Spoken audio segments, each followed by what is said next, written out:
Sebentar aja Pak. Covernya beda, itu mah tembok, ini mah kan SPKT, beda tuh. Ya. Pak, Gimana? Backlight nggak kan? Aman. Dim, mana? bisa sebelah kiri. Mana? Nah, Enggak, ke sini. Oh, Dim, sini, satu Dim. lagi ya. Panas nih. Ya, Pak, ini bisa dijelaskan Pak, ini pelaporan ini siapa yang dilaporkan dan dasarnya seperti apa Pak? Sekali lagi dari awal bahwa klien kami seorang ibu yang kehilangan anaknya. Artinya bahwa dia melapor sebagai korban yang telah kehilangan anaknya. Jadi patut diduga akan adanya kelalaian dan pembiaran di sini. Maka klien kami menguasakan kepada kami untuk melapor saudara AS.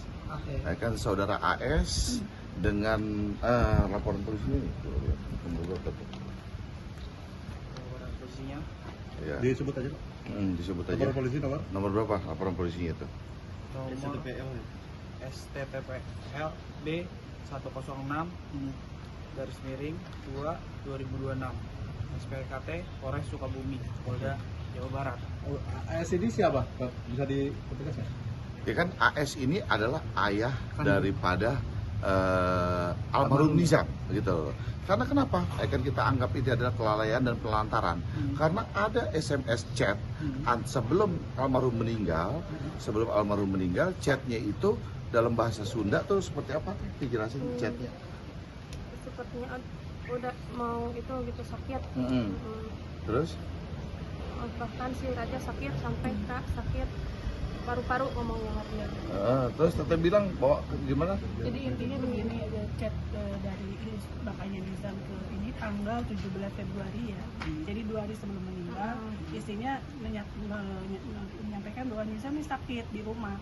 Dia bilang, kenapa nggak dibawa ke rumah sakit? Ya biarin aja sampai kalaupun dia meninggal tinggal dimakamin di pemakaman keluarga dekat bapaknya si bapak ini yang kita laporkan gitu. Oke. Ya, jadi kemarin ada juga sedikit yang kita mau luruskan bahwa dia menuliskan status di statusnya dia jangan percaya kepada ibu kandung. Artinya kenapa? Kan bahwa dia bilang walaupun dulu dulu bersama dengan ibunya, saya membiayai. Ya di belahan dunia manapun juga, yang namanya laki pasti membiayai anaknya. Artinya itu kewajiban, nggak usah pakai dibicarakan bahwa saya membiayai, itu udah kewajibannya dia. Itu yang pertama. Kan yang kedua, dulu ketika anak itu dari kecil sampai umur 7 tahun dirawat oleh ibunya dalam keadaan sehat, kan bahagia dan sebagainya. Nah, ketika kan berpindah alih kepada ayahnya, kan kalian tahu apa yang terjadi. Kan mengakibatkan apa? Kita nggak usah bicara lagi lah apa yang terjadi. Nah, yang kita bingung bahwa kan ada perubahan fisik. Misalkan kayak kalian ya punya anak, kita semua juga punya anak. Misalkan kita ketemu pagi anak kita, totonya sore anak kita ada perubahan fisik. Fisiknya apa? Misalkan, jatuh, luka atau gimana? Kita kan pasti tanya, tuh kenapa lukanya? Gitu loh. Kan kenapa jatuh atau main bola atau main sepeda? Nah, ini kenapa pembiarannya terlalu lama? Gitu loh. Ini pembiaran terlalu lama. Nah, artinya bahwa kemarin ketika diminta dibawa ke rumah sakit, dia jawabnya apa? Belum ada waktu, masih sibuk. Belum ada waktu sampai sibuk. Terus kalau apa? Kalaupun meninggal, Ikhlaskan lah. Berarti secara tidak langsung ada pembiaran dari ayah. Nah, itu dia. Kan ada pembiaran, itu pasalnya gimana, coba dijelaskan. Nah, pasalnya disebutkan yang kita laporkan itu pasal 76B, junto pasal 77B. Nah, disitulah pembiaran. Bahkan baru dibawa ke rumah sakit besoknya, padahal dilihat ada luka lebam, luka bakar. Disitulah pembiarannya, dan ibunya sudah sampaikan kenapa nggak langsung dibawa ke rumah sakit, hingga menyebabkan si anak meninggal dunia. Ya, ada 2 LP itu ya, satu terhadap berhubungan kita laporkan ibu tirinya. Iya. Dalam proses rekom, karena kita melaporkan sampai berhubungan dengan pembunuhan berencana, karena ada dugaan seperti itu. Pernyataan dari Reza Indragiri, ahli forensik, psikologi forensik menyampaikan juga demikian. Jadi dugaan itu bisa saja terjadi. Berarti dugaan pembunuhan berencana itu dasar dari laporan chat itu berarti ya? Kenapa? Dugaan tadi ada dugaan pembunuhan berencana itu dasarnya dari laporan chat yang... Bukan, artinya bahwa itu kan dugaan pembunuhan berencana itu kan kepada ibu tirinya yang kita laporkan dugaan berencana. Nah, kan kalau kepada ayah sendiri kita laporkannya itu adalah kelalaian, pembiaran, lalu penelantaran. Itu yang kita laporkan sendiri. Nah Pak, sebenarnya yang kalau ayah dari almarhum ini suka memberikan kesempatan nggak sih untuk bertemu sama ibu kandungnya ini Pak? Gini, sudah 4 tahun, ibu kandungnya tidak bertemu kepada anaknya. Kenapa? Gitu loh. Karena dihalang-halangi. Bahkan diceritakan katanya sudah meninggal. Bahwa ibunya diceritakan sudah meninggal. Lalu kenapa ibunya tidak berupaya mencari anaknya? Karena traumatik. Ibunya ini menderita trauma dari mulai mengandung sudah KDRT gitu loh, sudah KDRT. Seperti apa KDRT-nya yang rambutnya diapain Pak? Dipotong pakai golok. Dipotong pakai golok. Iya, rambutnya dipotong pakai golok, terus yang lain-lainnya lah, hal-hal yang lain-lainnya. Artinya bahwa akhirnya klien kami menderita trauma. Lah kalau orang trauma kan nanti kalau mau nyamperin anaknya karena tahu mantan suaminya seperti itu tipikalnya, kalau terjadi apa-apa bagaimana? Akhirnya udahlah, pasrah aja gitu ya Teh ya. Tuh, pasrah aja. Ya Pak, mungkin bisa dipertegas harapan dari laporan ini seperti apa Pak?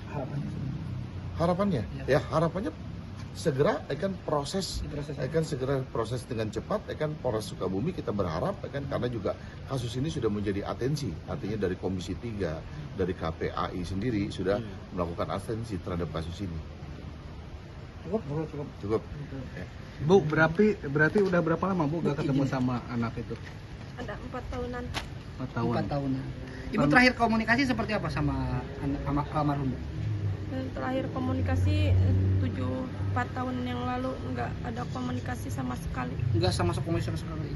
Alasannya apa katanya? Alasannya emang dibatas-batasi sama ayahnya. Terus selama ini ibu berarti ada di mana Bu? Ada di Cianjur, Pak. Tapi tahu Bu anak ibu pesantren? Iya, tahu. Pernah jenguk? Ibu yang nganterin. Saya yang ngantar ke pesantren. Cuma ngantar doang. Di 4 tahun yang lalu itu. Di 4 tahun yang lalu. Bu, itu kan kata ibu tirinya kan sakit ya, benar nggak Bu? Sakit apa? Darah apa gitu? Leukemia? Kimia itu. Kata ibu tirinya mah. Kalau menurut ibu? Menurut saya ada kejanggalan. Kejanggalan. Bu, mungkin bisa diceritakan Bu sedikit gimana sih karakter dari ayah almarhum ini selama bersama ibu gitu Bu? Ya, katanya mungkin temperamental atau dan lain sebagainya, ya. mungkin bisa diceritakan. Iya juga temperamental.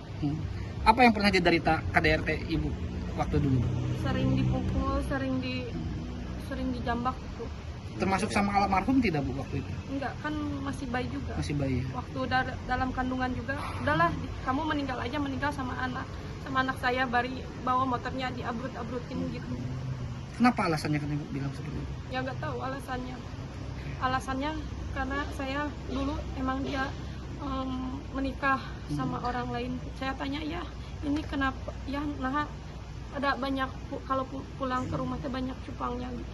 Oh, Bu, mungkin terakhir Bu, ini kan almarhum sudah tidak ada Bu ya. Mungkin doa dari seorang ibu itu seperti apa Bu terhadap Ya almarhum? doa yang terbaik kalau buat anaknya. Oke? Ya? Ya, siap. Terima kasih.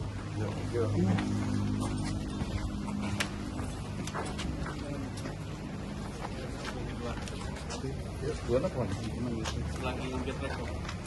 Kalau jalan rekor. Itu kan. Oke, pemirsa Hotspot by Krisnamurti, hari ini sudah kelar laporan Ibu Mira dan Ibunda Nijam Syafi'i ini ke Polres Sukabumi. Setiap ada kasus kan bisa satu orang banyak sekali pelapor di kiri kanan daerah sini mengenai satu kejadian gitu. Sudah kita diskusikan berfungsi itu. Nggak jadi masalah mereka kan.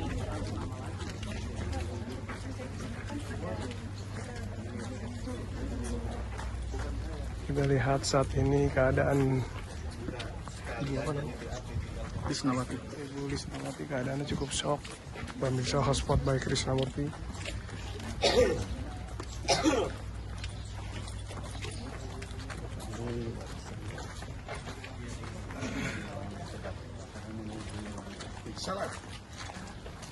Hotspot by Krisnamurti. Inside.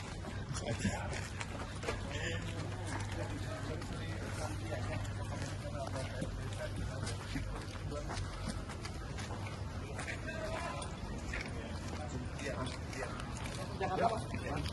Oke, terima kasih, Pak.